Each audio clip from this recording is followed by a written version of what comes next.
Hey, hey, hey, I'm your girl, your cousin, your sister, your niece, your neighbor, your friend, Terry Joe, and this is the Wife Circle. Happy Valentine's Day, boo-boo kitty. I pray that this is a great day of reflection of love and life with your husband. And for those husbands that are connected to us, I pray this is a great day of love and reflection for you and your wife. I wanted to just share something really quickly to talk about behavior, human behavior. I'm going to read a little bit of this article that I read earlier, and I wanted to share this because I think this is really important when it comes to all relationships, especially marital relationships. A study published in the Science Advance magazine or publication states that 90% of people can be classified into 4 basic personality types. Researchers have concluded that these types are, and this is research based upon 541 people, but these 4 personality types are optimistic, pessimistic, trusting, and envious. So let's look at this real quick. Optimistic. The study determined that the optimistic person is one who believes that that's you, and your partner will make the best choices for the both of you. You will make the best choice for both you and your partner. And because you have a concern, you consider your partner. The pessimistic person, or the pessimistic behavior, is one who makes a choice based upon what they see as the lesser of 2 evils. Then there's the trusting person.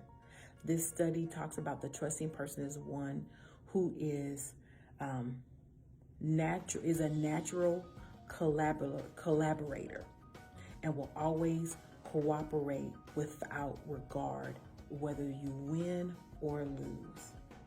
Then there's the envious person. The envious person is one who doesn't actually mind that they achieve the goal as long as everybody else knows that they're better. So in your marriage, in your relationship building, and even for those ladies who are back in the dating scene, choose your quality, choose your human behavior a little bit better. This is a time to just kind of look at where you are. Are you optimistic, pessimistic, trusting, or are you envious? Do you care about what the other person thinks and feels, or do you consider them? Are you just kind of like, well, I'm gonna just choose and do this, and they just gonna have to deal with it? Are you trusting? Are you cooperative? Do you take the stance on, you know what? If you win, if you lose, it doesn't matter as long as I'm with you. Or are you envious? I don't care what happens, as long as I look good, as long as I shine. Which are you? That's a Selah moment. You have to make that choice. When it comes to relationship building, in a marriage or in a courtship, it's good to be a little bit of the optimistic and the trusting. Because when you're optimistic, you consider your partner. You want to make the best choice. You want to make the best decision. And then when you're trusting, it's not about who wins or loses, it's that we're doing this together. That pessimistic person, and we all know people, and we've seen marital relationships like this. I don't care what Johnny thinks, I'm gonna do me. And doing you gets you in a bad place. Or Susie says, I don't care. It's whatever. I'm gonna make the decision, and what will happen will happen. That's not a good decision maker when it comes to relationships, because you're not considering the person who you're sharing life with. But if you're that envious person that you don't care about whatever happens. You're just wanting to come out on top. You just want to have that shine. You want everybody to look at you and say, look at me. I look good in this situation.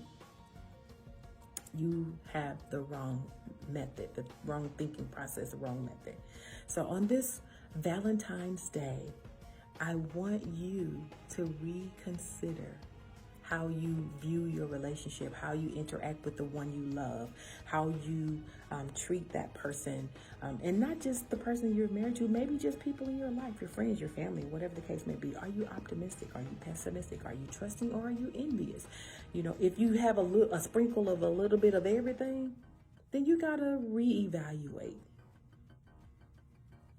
You gotta reevaluate. Because it will help you as you grow in your relationship with being trusting, being open. That's what optimism is you're being open, you're trusting. That's how we have to do with our relationship with God. We're open to receive from the Father. We're trusting and relying and believing His word. And we're not doing things for self-gain, for self-glory, but we're doing it so that God gets the glory. Or are you that kind of person that just says, I'm gonna do this, and we'll see what it look like? You're not concerned about God getting glory at all. You have to look at where you are. What is your relationship behavior? Are you open? Are you trusting? Are you just want to be the one that looks good on top? Or are you the one that's just closed off and you just going to make a decision and what will be, will be? So I want you to reconsider where you are. Reconsider that thought. Reconsider that behavior. Because when you build trust, when you lead with trust, it's not going to be difficult. When you are open and optimistic, you're able to hear, you're able to discern, you're able to hear both sides of the story, not just one side. You know, it's a whole lot of people out here with one-sided beliefs. It's out here with people that they take what Joe Blow says at face value, but they never, ever consider out the opposite. It's a lot of that. So 541 people were tested, but they were put in this scientific experiment about the human behavior basics. And so you just have to look at where you are. Are you open? Are you closed-minded? Are you open-minded? Are you trusting? Or are you all about your own personal shine? Look at your marriage. Look at your relationships. I choose to be open and trusting. And if I need to close off that trust, I'll dim that. I'll shut that door. Because when trust is violated, you don't want to be hurt. You don't want to deal with that hurt again. So you will close off. But you can't stay closed off long. There's a time and a period where you have to reopen that door. Maybe not to that person, but opening that door to rebuild, to regain trust in an area. Because you don't want to categorize a person for someone else's past mistakes. Or you don't want to be categorized or stereotyped from previous things. Sometimes people will look at you and say, oh, she used to be blah, blah, blah, blah, blah. And that's how they describe you. You could have been the stripper 20 years ago.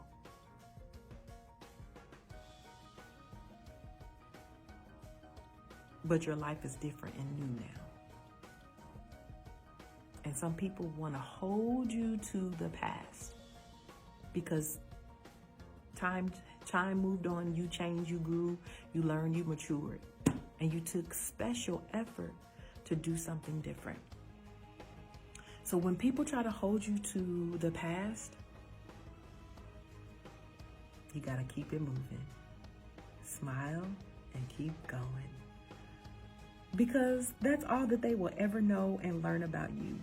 When a person chooses not to learn who you have evolved into, then it's their loss. If you were once a pessimistic person and now you have become an optimistic person, you've evolved. You've grown through life experiences or whatever the case may have been, or just maturity. So if someone still wants to hold you, if your husband wants to keep you in a box of whatever you did in the past, or you still want to hold your husband captive to what he did in the past, you have to forgive on purpose, intentionally forgive, and move forward so that you can build a lasting, trusting relationship. So I hope this helps you today. Share this video. Like, subscribe to our YouTube, Facebook, and Instagram channels. And click that notification bell so when we are live or when we post something new, you'll be able to be one of the first few that'll get this great, hot, off the press news. I'm your girl, your cousin, your sister, your niece, your neighbor, your friend, Terry Jo. And this is The Wife Circle. Have a wonderful day on purpose. God bless.